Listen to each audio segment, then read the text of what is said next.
eletricidade é um fenômeno natural. Ela está por toda parte. Um exemplo são os raios. Como os raios se formam? Por que eles se manifestam? Para compreender, a gente precisa antes entender o que é a eletricidade. Vamos conversar com um especialista? Eu estou com o professor de física, Reinaldo Espinosa, aqui no laboratório onde ele trabalha. Professor, a gente gostaria de entender melhor a questão da eletricidade como um fenômeno natural. Você pode ajudar a gente? Claro, será um prazer. A eletricidade é um dos fenômenos naturais mais marcantes que a gente conhece. É o caso dos raios, por exemplo? Exatamente. Os raios são um bom exemplo de eletricidade. E para entendê-los, a gente precisa começar pensando no modelo de matéria. Os cientistas imaginam a matéria formada por pequenas partículas chamadas átomos. E, professor, é correto dizer que o átomo é a menor parte da matéria? Não, Carla. O átomo, mesmo sendo muito pequeno, por sua vez é formado por partículas ainda menores, chamadas partículas subatômicas. Algumas delas ficam concentradas no núcleo do átomo e outras girando ao redor desse núcleo na chamada eletrosfera. No núcleo, nós temos dois tipos de partículas, nêutrons e prótons. Os nêutrons não têm carga elétrica e os prótons têm carga elétrica positiva. Na eletrosfera, orbitando em torno do núcleo, estão os elétrons, partículas móveis e com carga elétrica negativa. Como é que essas partículas se comportam? Cargas iguais, como por exemplo próton e próton, se repelem, assim como elétron repele elétron. Semelhantes se repelem. Exatamente. E o que acontece se a gente falar de prótons e elétrons? Prótons e elétrons se atraem.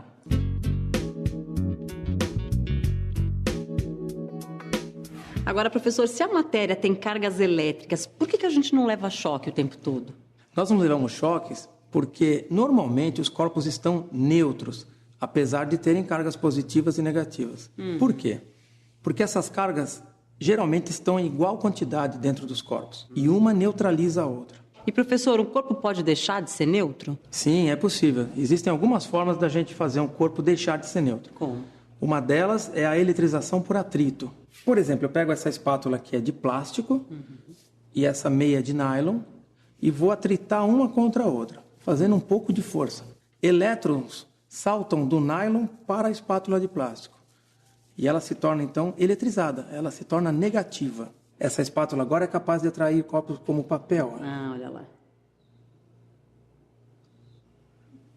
Agora, professor, me explica como é que você sabe que os elétrons estão saltando do nylon para o plástico e não o contrário. Boa, Carla. Eu sei disso porque, um pouco antes de você chegar, eu consultei a série triboelétrica. A série triboelétrica é uma tabela que tem uma série de materiais listados ali, de modo que os materiais que aparecem em cima na tabela ficam positivos quando atritados com materiais que aparecem embaixo na tabela. Lá na nossa tabela, o nylon está logo em cima e o plástico bem embaixo. De modo que, ao atritar nylon com plástico, o nylon vai ficar positivo, ou seja, ele vai perder elétrons, deixando o plástico negativo. Essa espátula agora está bastante eletrizada e ela é capaz de atrair outros corpos. Eu também posso eletrizar outros corpos a partir do contato com essa espátula. Passando minha mão nela, eu a torno neutra de novo. Agora eu tenho aqui 2 disquinhos de papel alumínio e eu vou eletrizá-los por contato. Então, novamente, eu eletrizo a espátula usando a meia de nylon. Ela fica bastante negativa. Estou eletrizando por atrito. E agora, por contato, eu eletrizo esses disquinhos. Veja que um deles já tocou na espátula. E o legal é que depois do toque, eles passam a repelir a espátula. Por quê? Porque eles têm cargas iguais às dela. Aí não atraem mais. Exatamente, repelem. Cargas de sinais iguais se repelem.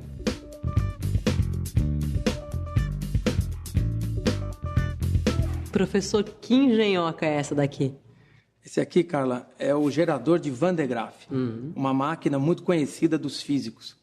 O gerador de Van de Graaff funciona por contato e atrito. E o que você quer me mostrar aqui exatamente? Eu quero te mostrar um corpo bastante carregado. Eu vou ligar, ok? Vamos lá.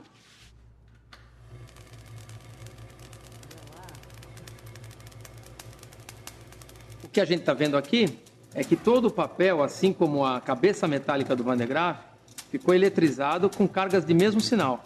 Aí um está repelindo o outro. Por isso eles ficam todos de pé. Veja só.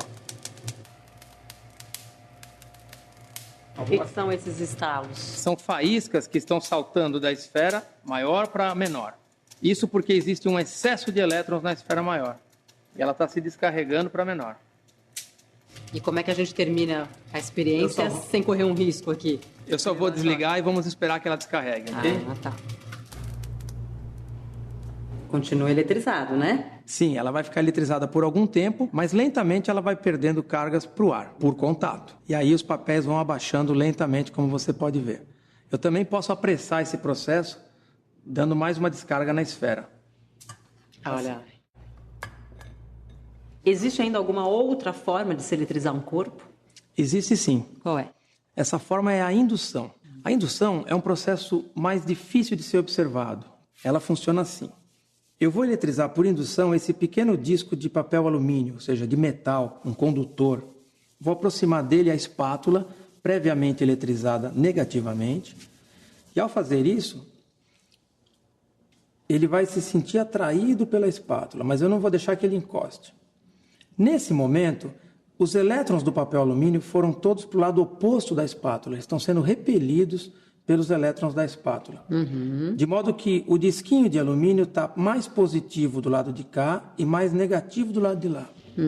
Assim, a atração que ele sente pela espátula é maior do que a repulsão. Nessa hora, quando a indução das cargas foi providenciada, eu toco no lado oposto do disquinho. Opa, o que aconteceu aí? É uma coisa muito rápida, mas o que aconteceu é que os elétrons que estavam todos desse lado passaram para mim, que sou um corpo maior, estou neutro no momento, de modo que o disquinho ficou todo positivo. E aí, imediatamente, ele foi atraído pela espátula, tocou nela, e agora ele é negativo novamente.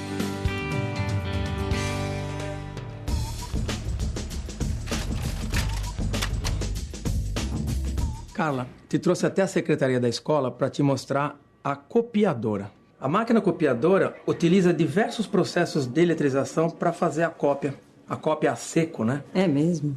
Como é que funciona isso? Olha, o processo é bastante sofisticado, tem várias etapas. O que acontece é o seguinte: um cilindro metálico que existe no interior dessa máquina, ele é eletrizado com cargas elétricas negativas. Ele fica completamente coberto por elétrons. O original é lido por um escaneamento de luz. Uma luz varre o original e, onde o original é branco, essa luz reflete contra o cilindro e remove esses elétrons do cilindro. De modo que ficam no cilindro elétrons apenas na posição onde estavam os tons escuros do papel, ou seja, as letras.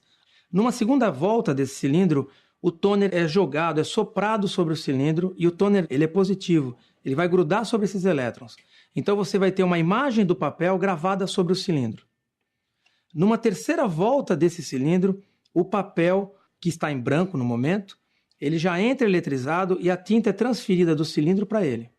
E aí, numa quarta etapa, ao sair da máquina, ele é aquecido, a tinta se funde ao papel e a cópia sai pronta e seca.